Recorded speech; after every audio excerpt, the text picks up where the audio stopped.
My name is Manisha and today we are going to learn a very important thing for computers, that is algorithm and flowchart.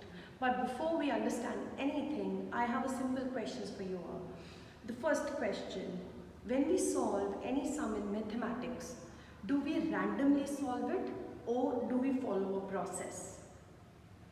Question is, when we solve any question in mathematics, do we solve it with a process or we just solve it?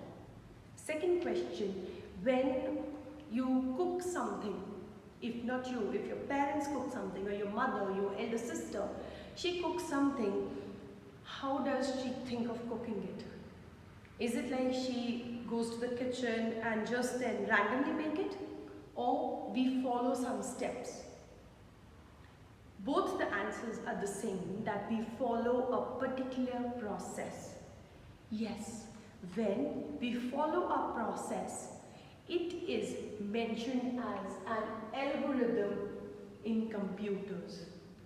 If you have to make a program of addition, how will you make it? You will enter first digit, then you will enter second digit, and then you will add first and second digit. That will be the result. Correct? So what is this? This is where we have followed a process. That process is referred as algorithm. Right? So in the definition, we can write a sequential step that is followed in order to solve any logical or mathematical operation using a computer. If you know about the report cards, how are they prepared? Simple format is there and there is an algorithm behind it. For example, I have entered marks for term 1. I have entered marks for term 2. Now there is an algorithm for average. The total marks in term 1, total marks in term 2, right? Then they are divided by 2 and your average marks for 2 terms are calculated. Similarly, what is this? This is where we are doing a mathematical calculation. But for this, we should know how do we calculate it. We should have the term 1 marks, we should have the term 2 marks, and then we know that we have to add and then we have to divide it by 2. We can perform lots and lots of mathematical and logical operations like this. So algorithm is nothing but it is a sequential steps which are followed in order to solve any mathematical operation. But we should know what all things do we need to enter. Without knowing proper details, an algorithm cannot be prepared. For any of the programs that are made for computers, the coder always make an algorithm for it. If you know an algorithm, your program will be successful. For example, I have entered A, I have entered B, I have written add A plus B, but I have not written C. What will happen? They will just add, but they will not show the result. So I should know, right? So here I will write sum is equals to C. So A plus B is equals to C. Are you clear? So this is just a simple way of explaining. So again reminding you all, algorithm is the set of sequential instructions which are given for solving a mathematical or a logical operation. Now you all have to write an algorithm of brushing your teeth, number 1. Number 2, making a dough for chapatis. For this, the second question, you have to take help of your mother. Ask her how does she knead the flour for making chapati. There are certain steps. It's not that you take out just the raw flour and you start cooking. There's a process, so you have to know that. So with this, you understand what is algorithm. Now next today we will be doing is what are flowcharts. Those who have studied English from me, they must be knowing that I write lot of things in bubbles. I write things like this and then I put arrows in this. Those who have studied, even those who have studied computers from me, they know that I write everything in the form of flowchart. Flowchart, as the name suggests, it tells us the flow from one point to another, right? If I have to explain, simple thing, if I have to explain, enter A, enter B, sum is equals to A plus B, and sum is equals to C. Correct? Now what do you know? That first we have to enter A, then we have to enter B, then sum, and whereas sum is equals to C. Correct? So what is this? This all is a flow chart. When we write our algorithm in the form of flow using certain types of boxes, it is called as a flow chart.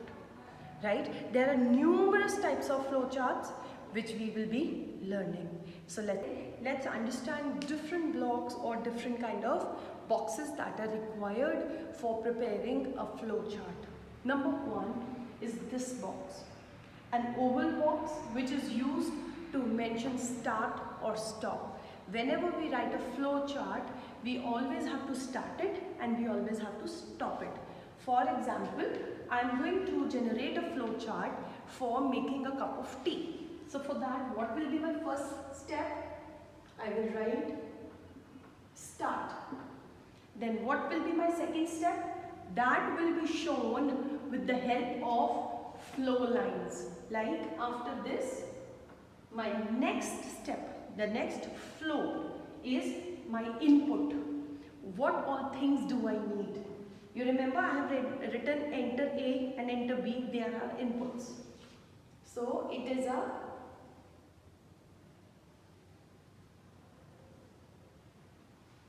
diagonal box. In this I will write put water, sugar, tea leaves and milk into a pan. So now I have taken my basic things which are required for making a cup of tea, right? So now first step is to start with the help of oval box. Then I have used a flow line. That is another thing that is an important part of flowchart.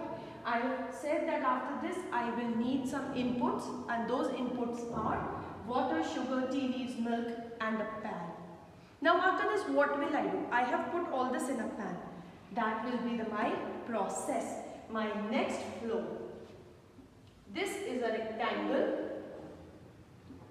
Put the pan on the stove and lit it. It means you have to put the pan in which you have already added things on the stove and you have to lit it on. Correct? Now what have we done? We have used start button, we have used our input box, we have used our process. Right? Now, is there any condition? Condition means if, yes, let's put. Now next is your condition box. But just since you are too young to understand what are conditions, a simple way to understand is if tea boils, what will happen?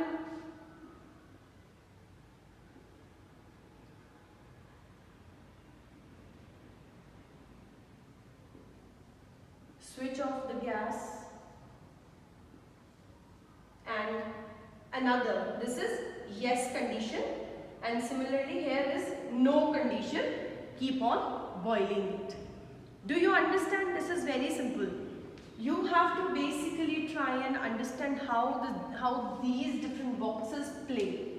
And the thing that is very important is the start and stop. if you will not write start and stop, your flowchart is incomplete. You have to write all your inputs, what all information you have to give in the diagonal rectangle. Then what process, you remember input, process, output.